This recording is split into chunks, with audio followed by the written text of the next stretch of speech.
A night shift in radiology. I worked in the radiology department in a hospital in Cardiff, Wales, UK for about 3 years as an admin and clerical officer before getting a promotion working in medicine. During these 3 years I saw a lot of things, ranging from patients dying in the MRI scanners, to patients having an X-ray for inserting a meat thermometer into their urethra. Nights always seemed the craziest. One time a patient came in with armed police after an altercation which involved a knife in the middle of the city center, and just so happened the person he had the altercation with was having an X-ray too. This caused a second altercation right in front of me. Chairs were thrown, a trash bin or two, and then wheelchair. So I have seen things, some funny, some stressful, some sad, and many bonkers. But this one night, something scary. I would start a night shift about 19 o'clock, then would work till 8:30 the next morning. This was the standard night shift for our department. We would usually do 3 nights in a row before doing 4 days off. After the 3rd night you were ready to sleep for a week. The strange thing was this was my first night of the 3, so not at all tired. It started off normal. I arrived at the department, took over from the day staff, logged into my PC. During this time we usually would set up our phones or tablets to watch movies or the latest TV series, as there would be a lot of downtime between patients. Like I said, the first few hours nothing that interesting, just your average run-of-the-mill night in radiology. Then it came to my break. Now before I tell you more I should probably explain the layout of this hospital. This hospital is the largest in Wales. It's a teaching hospital and it's pretty old. Now the best way to get from A to B in this hospital is through what we call the tunnels, or the catacombs. These consist of very dimly lit corridors, old abandoned rooms, tunnels, and other creepy decrepit areas. The morgue is also found in these corridors. So it's not a nice place to be during the day, let alone the middle of the night, but it's the quickest way to get places, if you're staff. There's always been rumors and mumblings of strange things happening in these tunnels.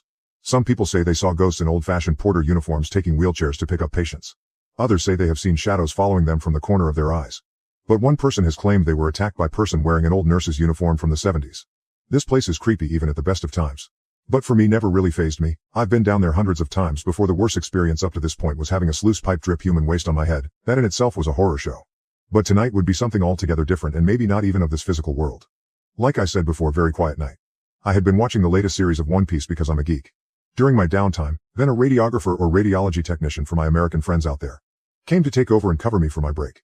I decided to go to the 5th floor where the sanctuary, multi-faith chapel, was located. On a night shift it was one of the most peaceful places in the hospital. But to get there I had to walk through the tunnels to reach the nearest elevator. I set off on my journey, which would usually take about 15 minutes. Scanned my keycard on the main entrance to the tunnels, then proceeded to walk through.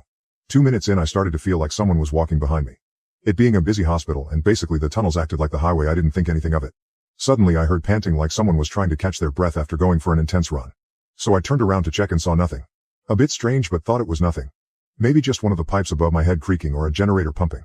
So I carried on walking, but I kept feeling like someone or something was watching me and was walking behind me.